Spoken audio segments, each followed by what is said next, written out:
আমি জীবনে কাউকে ছাড় দেইনি, জানো তো, কাউকেই না। কিন্তু তোমাকে ছেড়ে দিয়েছি। কেন জানো তো? কারণ প্রচন্ড ভালোবাসার পর আমি একটা সময় বুঝতে পেরেছি আমি যে মানুষটাকে খুঁজেছি সেটা তুমি না। দিনের পর দিন যখন তুমি সুন্দর করে গুছিয়ে খুব সাবলীনভাবে মিথ্যে কথাগুলো বলে যাচ্ছিলে, সত্যি মনে করে বিশ্বাস করে আমার এই মনটি আস্তে আস্তে করে ভেঙে যাচ্ছিল। খুব অসহায়ত্ব নিয়ে যখন তোমার কাছে আসতাম, তখন তুমি আমাকে বুঝিয়ে দিয়েছ কাউকে অন্ধভাবে বিশ্বাস করা ঠিক না। আমরা সবাই একটু ভালো থাকার আশায় অন্য কাউকে খুব সহজে বিশ্বাস করে ফেলে। ভালো থাকাটা একান্ত নিজের কাছে, কারো জন্য কেউ ভালো থাকে না, একমাত্র বাবা মা ছাড়া। এটা তোমাকে ভালো না বাসলে হয়তো বুঝতামই না। শেষবার যখন তোমার চোখের দিকে তাকিয়েছিলাম, বিশ্বাস করো আমার জন্য একটু মায়া, অনুভূতি, ভালোবাসা খুঁজে পাইনি। আমি আস্তে আস্তে বুঝতে শুরু করেছিলাম তুমি আমার জীবন থেকে হারিয়ে যাচ্ছ। আমি আর আটকে রাখিনি তোমাকে, মুক্ত করে দিয়েছিলাম পাখির মতো। তোমার ভালো থাকার জন্য নিজের মনের বিরুদ্ধেই আমি চলে এসেছি দূরে। ভালোবাসা নাকি আলো ছড়ায়, মুগ্ধতা ছড়ায়। আমি সেই ভালোবাসাকে অঝরে দিনের পর দিন কাঁদতে দেখেছি। ট্রিনা একটি ঝড়ের নাম, যে ঝড় আচমকে এসে আমার পুরো জীবনটা এক নিমিষে শেষ করে দিয়েছে। কানে হেডফোন দিয়ে বন্ধ দরজার ছিটকেনি খুলে বৃষ্টির গভীরতা কখনো বোঝা যায় না। আমিও তোমাকে বুঝতে পারিনি। আসলে কি জানো তো প্রিয়, আমরা সবাই হারাই, আমরা ফুরোই না। আমরা পালাই, কিন্তু আমরা লুকোই না। তুমি প্রশ্ন করলে আমি তোমাকে কেন ভালোবাসি। চাইলে আমি হাসতে হাসতে বলে দিতে পারতাম তোমাকে ভালোবাসতে ভালো লাগে বলেই ভালোবাসি। তবে এতে কিঞ্চিত মিথ্যে মিশে থাকবে। আমি তো কেবল ভালো লাগে বলেই তোমাকে ভালোবাসিনি কখনো। আমি একজন বন্ধু পাওয়ার জন্য ভালোবাসি, যার সাথে দুটো সুখ দুঃখের গল্প করে সময় খরচ করা যায়। যদি কোনোদিন আমাদের বন্ধুত্ব জায়গাটা নষ্ট হয়, ভালোবাসাও কি সামান্য ধীর হবে না? আমি তোমাকে ভালোবাসি আমার প্রয়োজনে, আমার একাকিত্বের সঙ্গী হওয়ার জন্য, আমার হতাশায় ভরসা জোগাবার জন্য, আমার কান্নার কারণ মুছে ফেলে মুখে হাসি ফোটানোর জন্য, আমার অভাব অনটনে কাঁধে হাত রেখে বলবার জন্য, হারে বোকা, এসব দুঃসময় কেটে যাবে একদিন। আমাদের 2 পয়সার জীবন, এক থালা ভাত, আমাদের ক্লান্ত দিন, নৈশব্দের রাত। আমি তোমাকে ভালোবাসি স্রেফ আমার জীবনটাকে একটু অন্যরকম করবার জন্য। আমি তোমাকে ভালোবাসি আমার বার্ধক্যের সামাজিক বিচ্ছিন্নবাদকে আনন্দে ঢেকে রাখবার জন্য। ধরো আমার জ্বর, তুমি কপালে হাত রাখলেই আমি সুস্থ হয়ে যাব, সেরকমটা নয়। আমি ওই হাতটার জন্য ভালোবাসি যে হাতটা পরম মমতা নিয়ে কপাল ছোঁয়ে। আমার বয়স বেড়ে গেলে, আমার সন্তান যখন নতুন সংসার হবে, সেখানে তাদের কোহল থেকে মুক্তির জন্য তোমাকে ভালোবাসি।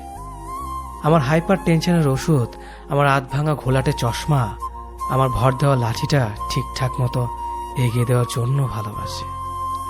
ভালোবাসা ছাড়া তো এতটা গভীর যত্ন কেউ কাউকে করে না। আমি তোমাকে ভালোবাসি আমার নিজের জন্য। যখন যৌবনের সূর্য অস্ত যায়, তখন মানুষের একজন বন্ধুর প্রয়োজন। পৃথিবীর সাথে যোগাযোগ নিভে গেলেও যে আলো কখনো অন্ধকার আসতে দেয় না, আমি সেই আলোটুকুর জন্য তোমাকে ভালোবাসি। আমি তোমাকে তোমার চেয়ে বেশি আমার নিজের জন্য চাই। ভালোবাসা কখনো নিঃস্বার্থ হতে পারে না, কখনোই না। আমি তোমাকে স্বার্থপরের মতো ভালোবাসি, একদম আমার নিজের জন্য। এর মাঝে কোনো লুকোচুরি নেই। আমি তোমাকে ভালোবাসি। আমি তোমার প্রেম নয়, ভালোবাসা হব। আমি তোমাকে ঠিক তোমার পরিবারের মানুষের মতো আগলে রাখব। কোনোদিন তোমার হাত ছেড়ে যাওয়ার কথা ভাবব না। আর সব প্রতারক প্রেমিকের মতো মাঝ রাস্তায় তোমাকে একা ফেলে চলে যাব না। তোমার অসুস্থতার সময় হাসপাতালে বাইরে বসে থাকব, তোমার সুস্থতার খবর পাওয়ার জন্য। তোমার কঠিন দিনগুলোতে তোমার পাশে থেকে একসাথে পথ চলব। সমাজের মানুষের কথায় কান না দিয়ে আমাদের মতো করে জীবনটা কাটাবো। বৃষ্টি আসলে একসাথে ভিজবো, হাতে হাত রেখে। রাস্তা পার হওয়ার সময় তোমার হাতটা ঝাপটে ধরে রাখবো। কপালে চুমু দিয়ে তোমাকে ঠিক বাবা মায়ের মতো করে ভালোবাসবো। আমি বারবার তোমার বিপদে তোমার শক্তি হয়ে দাঁড়াবো। আমি থাকবো তোমারই সাথে, তোমার প্রেম হয়ে নয়, ভালোবাসা হয়ে। আমি ভাবতাম তুমি শুধু আমার এই ধারণা পাল্টে দিয়ে হুট করে তুমি অন্য কাউকে আপন করে নিলে। আমি জানতেও পারলাম না, সেদিন আমি জেনেছি আমি ছাড়া তোমার ভাবনায় অন্য কেউ ভিড় জমায়, অন্য কেউ তোমার স্বপ্নে আসে। সেদিন এই হাসি খুশি থাকা আমিটা একদম চুপসে গেছে। অন্ধকার রুমে নিজেকে বন্দি করেছি। খেতে বসলে কান্না করেছি, সারা রাত কেঁদেছি। সকালে ঘুম থেকে উঠে তোমার মেসেজ না দেখে আমার আবারও চোখে পানি চলে আসতো। এরপর একদিন চোখের জল মুছে আয়নার সামনে দাঁড়িয়ে নিজেকে নিজেই বকেছি, কেনই পাগলামি, কার জন্য? থাকুক না সে সুখে। আমিও ব্যস্ত হয়ে পড়ি পৃথিবীর এই বুকে। কেউ ছিল না আমার পাশে। নিজের মাথায় হাত বুলিয়ে নিজেকে ঘুম পাড়িয়েছি। মাথা ব্যথা যন্ত্রণায় নিজের মাথা টিপে দিয়েছি। জ্বর হলে নিজে উঠে ওষুধ খেয়েছি। অল্প একটু সমস্যায় ভেঙে পড়া এই আমিটা হাজারো সমস্যার সমাধান করে চলেছে। ভালো হয়েছে তুমি চলে গিয়ে। নিজেকে আমি আমার যোগ্য করে তুলেছি। আমি যদি জানতে পারি যে তুমি খুব লক্ষ্মী মেয়ে, খুব গুছিয়ে চলো, নম্রতার লেভাস তোমার সারা গায়ে, তাহলে প্রেমিক হয়ে আমি আর কি করব? আমাকে জানতে হবে তুমি খুব কষ্টে আছো। অসংখ্য প্রতারক তোমার জীবনে এসে তোমার জীবনটা শেষ করে দিয়ে গেছে। আমাকে জানতে হবে রাত হলে তুমি ঘুমাও না, এক পাশে কাঁধ হয়ে ফোনের আলোয় তোমার রাত কেটে যায়। আমাকে জানতে হবে তুমি খুব কাঁদো, খুব একা কাঁদো, তোমার কান্না কেউ শোনে না। আমাকে বুঝতে হবে কাঁদতে কাঁদতে তোমার সুন্দর কণ্ঠ খিটখিটে হয়ে গেছে। সবটা দুঃখ জেনে নীরবে তোমার পাশে এসে দাঁড়াতে পারলেই না আমি প্রেমিক। তোমার অতি শুনে ভয়ে যদি পিছু হাঁটে আর খুব লক্ষ্যে একটা মেয়ে যদি খুঁজতে থাকে, তাহলে এর চেয়ে বরং বাবাকে বলবো শপিং মল থেকে একটা সুন্দর বউ কিনে আনতে, ব্র্যান্ড নিউ বউ, যার গায়ে কোনো কলঙ্কের দাগ লাগেনি। এই পৃথিবীতে সমস্যা কিংবা দুশ্চিন্তা ছাড়া কি কোনো মানুষ আছে? মানুষ ভেদে এই ধরনটাও ভিন্ন।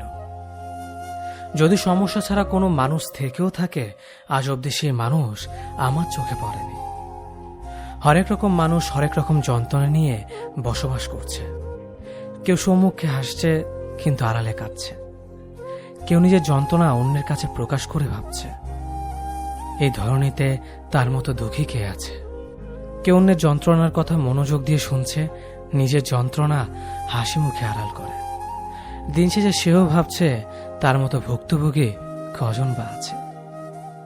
যার যার ব্যথা তার বুকে নিয়ে নির্মমভাবে ছড়িয়ে ছিটিয়ে আছে। যার বুকে পাহাড় সময় ব্যথা আষ্টে পৃষ্ঠে জড়িয়ে আছে, তার সাধ্য কোথায় অন্যের ব্যথা লাঘব করবার? আমরা সবাই তো ভিন্ন রূপে ভুক্তভোগী, আলোতে কিংবা আধারে, প্রকাশ্যে কিংবা গোপনে। একজন পুরুষকে একদিন জিজ্ঞেস করা হলো যে আপনার জীবনে সব থেকে গুরুত্বপূর্ণ মহিলাকে। উত্তর সে হালকা হেসে বলল, আমার স্ত্রী। প্রশ্নকারী ব্যক্তি একটু আশ্চর্য হয়েই বললেন, বাকিরা তো সবাই মা বলেছে। এবার সেই পুরুষটি বললেন, হ্যাঁ, অনেকেই মা বলতে পারে, তবে আমার মতে সে তোমার মা। সে আমাকে জন্ম দিয়েছেন, তিনি তো আমাকে ভালোবাসবেনই, কারণ তার সাথে তো আমার রক্তের সম্পর্ক রয়েছে। তার পেট থেকেই তো আমার জন্ম। তবে আমার স্ত্রী, তার সাথে তো আমার কোনো সম্পর্কই ছিল না, তাও সে আমাকে ভালোবেসে আমার পাশে দাঁড়িয়েছে। আমার জীবনে সবসময় আমাকে শক্তি দিয়ে সামনে এগোতে সাহায্য করেছে। নিজের বিলাসবহুল জীবন ছেড়ে, নিজের পরিবার প্রিয়জনকে ছেড়ে আমার সাথেই সে অভাবের জীবনে আসতে রাজি হয়েছে। সে শুধু আমার ভালোবাসার কথাই ভাবে, তাই সেই আমার জীবনের সব থেকে বেশি গুরুত্বপূর্ণ মহিলা। আল্লাহ প্রতিটি স্বামীকে তার স্ত্রীকে এমনভাবে বোঝার তৌফিক দান করুক, আমিন। একজন মানুষ অন্য একজন মানুষকে পুরোপুরি বুঝে গেলেই সম্পর্কের অবনতি হতে শুরু করে। প্রতিটি সম্পর্কেই একটি স্পেস থাকা জরুরি, রহস্য থাকা লাগে। আমাদের কাছের মানুষগুলোকে আমরা তাদের নিজস্বতা নিয়ে বাঁচতে দিতে চাই না, তাদের ব্যক্তিগত পৃথিবীকে সংকুচিত করে ফেলে। আমরা কোনো না কোনোভাবে তাদের পৃথিবীকে শাসন করতে চাই, আধিপত্য বিস্তারের নেশায় ডুবে থাকি। অথচ একজন থেকে অন্যজন আলাদা না হলে, দুজনের পৃথিবী ভিন্ন না হলে, কাছের মানুষের কোনো কিছু অজানা না থাকলে একে অন্যের পৃথিবীতে ভ্রমণ করে আনন্দ পায় না। যখন মানুষের প্রতি মানুষের জানবার আগ্রহ নষ্ট হয়, তখন থেকে সম্পর্ক বিনাশের দিকে হাঁটতে শুরু করে। আপনাকে জানতে হবে ঠিক কতটুকু বুঝবার পর কৌতূহল কমাতে হয়, কতটা হাঁটলে বিশ্রাম নেওয়া লাগে, কোথায় শুরু হলে কোথায় শেষ করাটা জরুরি। একজন স্ত্রীর চাহিদা তখনই বেড়ে যায় যখন স্বামীর সাথে দূরত্ব বেড়ে যায়। তখন সে গয়না, শাড়ি, দামি জিনিস এসবের প্রতি ভালো লাগা খুঁজে বেড়ায়। স্ত্রী হলো মাটির মতো, আর ভালোবাসা হলো পানি। আপনি দুটো একসাথে মিশিয়ে ইচ্ছে মতো আকৃতি দিতে পারবেন। আপনার স্ত্রী কখনোই আপনার কাছে লক্ষ টাকা দামের জিনিস চাইবে না। যদি আপনি মাঝে মধ্যে স্ত্রীকে নিয়ে রাস্তার পাশে 30 টাকা দামের ফুচকা খান, আপনার স্ত্রী কখনোই আপনাকে বলবে না আমাকে দামি গাড়ি কিনে দাও। যদি আপনি মাঝে মধ্যে স্ত্রীকে নিয়ে হুট খোলা রিক্সায় এই শহরটা একটু ঘুরে বেড়ান, পুরো সংসারের কাজ করার পরেও আপনার স্ত্রী বলবে না আমার কষ্ট হচ্ছে। যদি আপনি আপনার স্ত্রীকে ভালোবেসে কপালে একটা চুমু খান এবং বলেন সারাদিন অনেক কাজ করেছ। ভালোবাসা শুধু দামি জিনিসের মধ্যেই লুকিয়ে থাকে না, মাঝে মধ্যে ভালোবাসা 15 টাকা দামের গোলাপ আর রাস্তার পাশে বিক্রি হওয়া 25 টাকা দামের কাচের চুরির মধ্যেও লুকিয়ে থাকে। একজনকে ঠকিয়ে কিছু করার জন্য সামান্য হাসি হেসে নিলেও আজীবন কিন্তু ঠিকই এই অপরাধের শাস্তি ভোগ করতে হয়।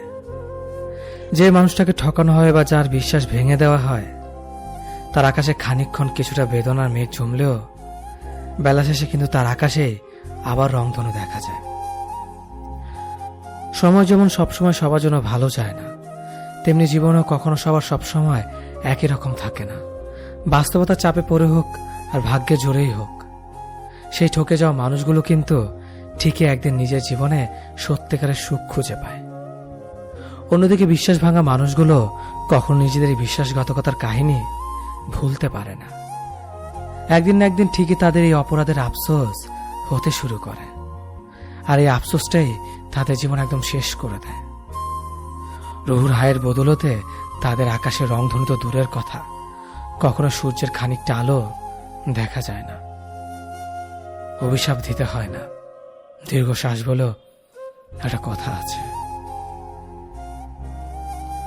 একটা ছেলে তার প্রেমিকাকে পাওয়ার জন্যে, নিজের ফ্যামিলিকে ভালো অবস্থানে নেয়ার জন্যে যখন সবকিছু একদিকে রেখে ক্যারিয়ারে বেশি সময় দেয়, তখন মেয়েটা বলে তুমি আমাকে সময় দাও না, কেয়ার করো না। আবার সেই ছেলেটা যখন ক্যারিয়ার বাদ দিয়ে মেয়েটাকে পর্যাপ্ত সময় দিয়ে সম্পর্কটা 4-5 বছর নিয়ে যায়, আর তখন মেয়েটা বলে তুমি তো ক্যারিয়ার করতে পারলা না, আমার ফ্যামিলি তোমাকে মেনে নেবে না। সম্পর্কে থাকাকালীন একটা ছেলের ক্যারিয়ার গঠনে বিরাট ভূমিকা রাখে তার প্রেমিকা। তাই ছেলেটাকে যদি নিজের করতেই হয়, তার ক্যারিয়ার গঠনে ভূমিকা রাখতে হবে। এমন খুব কম মেয়েই আছে যারা প্রেমিকের ক্যারিয়ার গঠন করিয়ে সম্পর্ককে বিয়েতে নিয়ে আসে। আর বেশিরভাগ মেয়েই সময়, ক্যারিয়ার ইত্যাদির অজুহাতে প্রেমিকের ক্যারিয়ার চাঁদে পাঠিয়ে তোমার ক্যারিয়ার নাই বলে অন্য ক্যারিয়ারওয়ালার কাঁধে ঝুলে গেছে। এটাই বাস্তবতা। একটা জিনিস সবসময় লক্ষ্য করে দেখবেন, অল্পতে সন্তুষ্ট থাকা মানুষগুলোকে বেশি কষ্ট সহ্য